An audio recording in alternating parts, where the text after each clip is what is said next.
Hi friends, welcome back to my channel. ഇന്ന് ഞാൻ വന്നിട്ടുള്ളത് ഇതുപോലെയുള്ള ഫ്രോക്കിലൊക്കെ നമ്മൾ വെക്കുന്ന 3D ഫ്ലവേഴ്സിൻ്റെ മേക്കിംഗ് വീഡിയോ ആയിട്ടാണ്. അപ്പോൾ ഇതുപോലെ നല്ല സ്റ്റിഫായിട്ട് നല്ല ഡിഫറെൻറ്റ് ഷേപ്പിലൊക്കെയുള്ള ഫ്ലവേഴ്സ് നമുക്ക് ഹാൻഡ് മെയ്ഡായിട്ട് എങ്ങനെയാണ് ഉണ്ടാക്കുക എന്നുള്ളതാണ് ഞാൻ വീഡിയോയിൽ ഷെയർ ചെയ്യുന്നത്. നമ്മൾ ചാനൽ ആദ്യമായിട്ട് കാണുന്നവരാണെങ്കിൽ തീർച്ചയായും സബ്സ്ക്രൈബ് ചെയ്യുക, അടുത്തുള്ള ബെൽ ബട്ടണും കൂടെ ഒന്ന് ക്ലിക്ക് ചെയ്യുക. അതുപോലെ നമ്മൾ ഇൻസ്റ്റാഗ്രാം പേജും കൂടെ ഫോളോ ചെയ്യുക. നിങ്ങൾക്ക് ഡെയിലി അപ്ഡേറ്റ്സ് കിട്ടുന്നതായിരിക്കും നമ്മൾ വർക്കിൻ്റെ ഒക്കെ. 3D ഫ്ലവേഴ്സിൻ്റെ മേക്കിംഗ് വീഡിയോ കാണാം. ഞാനിവിടെ പേപ്പർ ക്യാൻവാസും അതുപോലെ സാറ്റിൻ ഫാബ്രിക്കാണ് എടുത്തിട്ടുള്ളത്. അപ്പോൾ നമുക്ക് ആവശ്യമായിട്ടുള്ള അളവിലേക്ക് സാറ്റിൻ ഫാബ്രിക്കും അതുപോലെ തന്നെ പേപ്പർ ക്യാൻവാസും കട്ട് ചെയ്തെടുക്കാം.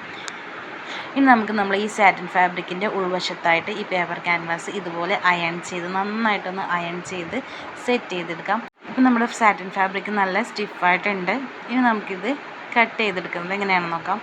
ഞാനിവിടെ സോൾഡറിങ് അയൺ മെഷീനാണ് യൂസ് ചെയ്യുന്നത്. അതുപോലെ തന്നെ നമ്മൾ ഈ ഫ്ലവേഴ്സിൻ്റെ ഡിഫറെൻറ്റ് ഷേപ്പിൽ കാർഡ്ബോർഡിൽ കട്ട് ചെയ്തെടുത്തിട്ടുണ്ട്. ഫ്ലവേഴ്സും ബട്ടർഫ്ലൈയൊക്കെ നിങ്ങൾക്ക് ഇഷ്ടമുള്ള ഷേപ്പിൽ ഇതുപോലെ കട്ട് ചെയ്തെടുക്കാം.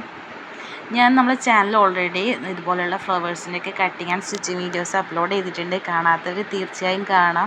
നമ്മൾ ഹെയർ ബാൻഡ് ഫാസിനേറ്റേഴ്സൊക്കെ മേക്കിംഗ് വീഡിയോ അപ്ലോഡ് ചെയ്തിട്ടുണ്ട്. അതുപോലെ തന്നെ ഒരുപാട് ആൾ റിക്വസ്റ്റ് ചെയ്തിട്ടുള്ള വീഡിയോ ആണ് ഈ ഇൻവിസിബിൾ സിബ് ഹൈഡായിട്ട് എങ്ങനെയാണ് നമ്മൾ ബോഡി പാർട്ടൊക്കെ സ്റ്റിച്ച് ചെയ്യുന്നതെന്നുള്ളതൊക്കെ. അതൊക്കെ വീഡിയോസ് നിങ്ങൾ കാണാൻ ഹെൽപ്ഫുള്ളായിരിക്കും. ഇപ്പോൾ ഡിഫറെൻറ്റ് രീതിയിൽ എങ്ങനെയാണ് ലൈനിങ് സെറ്റ് ചെയ്യുന്നത്, നമ്മുടെ ബെസ്റ്റ് സെല്ലിങ് ഫ്രോക്കിൻ്റെ ഒക്കെ വീഡിയോ അപ്ലോഡ് ചെയ്തിട്ടുണ്ട്. കാണാത്തവരൊക്കെ കാണാം. എല്ലാം ഡിഫറെൻറ്റ് ടൈപ്പിലുള്ളതായതുകൊണ്ട് തന്നെ നിങ്ങൾക്ക് എന്തായാലും സ്റ്റിച്ചിങ് വീഡിയോ യൂസ്ഫുള്ളായിരിക്കും. എല്ലാ പാറ്റേൺസും ഉണ്ട്, ഓൾമോസ്റ്റ് എല്ലാ പാറ്റേൺസും ഉണ്ട്. അപ്പോൾ നമുക്ക് ഈ ഫ്ലവേഴ്സ് എങ്ങനെയാണ് കട്ട് ചെയ്യുന്നത് നോക്കാം. ഞാനിവിടെ ക്യാൻവാസിൻ്റെ ആ ഒരു ഭാഗത്തേക്കാണ് ഫ്ലവേഴ്സ് കട്ട് ചെയ്യാൻ വേണ്ടി യൂസ് ചെയ്യുന്നത്. നന്നായിട്ട് ഹോട്ടായിട്ടുള്ള സോൾഡറിങ് അയൺ മെഷീൻ എടുക്കാം. ശേഷം സാറ്റിൻ ഭാഗത്തേക്കല്ല, നമ്മൾ ക്യാൻവാസിൻ്റെ ഭാഗത്താണ് നമ്മൾ മോൾഡ് ഇതുപോലെ വെച്ചിട്ട് കട്ട് ചെയ്തെടുക്കേണ്ടത്. ഞാനിവിടെ ബേസായിട്ട് ഒരു സ്റ്റീൽ പാത്രം യൂസ് ചെയ്തിട്ടുണ്ട്. നമുക്ക് ഈസി ആയിട്ട് അത് കട്ട് ചെയ്യാൻ പറ്റും. പിന്നെ നമ്മളെ ടേബിൾ അല്ലെങ്കിൽ നമ്മൾ എന്ത് സർഫേസാണ് യൂസ് ചെയ്യുന്നത് അതിനത്ര കേട് വരില്ല.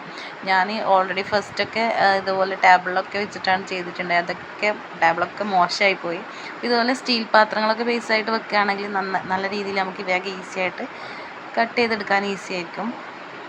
അതുപോലെ തന്നെ നമ്മൾ പേപ്പർ ക്യാൻവാസ് വെച്ചുകൊണ്ട് തന്നെ ഫ്ലവേഴ്സൊക്കെ നല്ല സ്റ്റിഫായിട്ട് നിൽക്കും.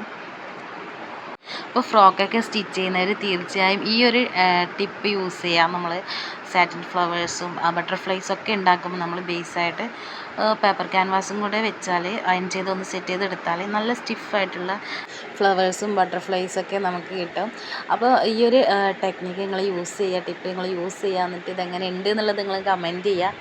ഇനി നിങ്ങൾക്ക് നമ്മൾ ഈ ഫ്ലവേഴ്സ് വെച്ചിട്ട് നമ്മൾ കസ്റ്റമൈസ് ചെയ്തിട്ടുള്ള നമ്മളെ ഡിസൈനർ ഫ്രോക്ക് നിങ്ങൾക്ക് കാണണ്ടേ?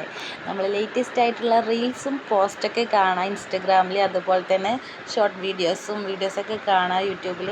സബ്സ്ക്രൈബ് ചെയ്യാത്തവരും ഫോളോ ചെയ്യാത്തവരും പെട്ടെന്ന് ഫോളോ ചെയ്യുക. So thank you for watching.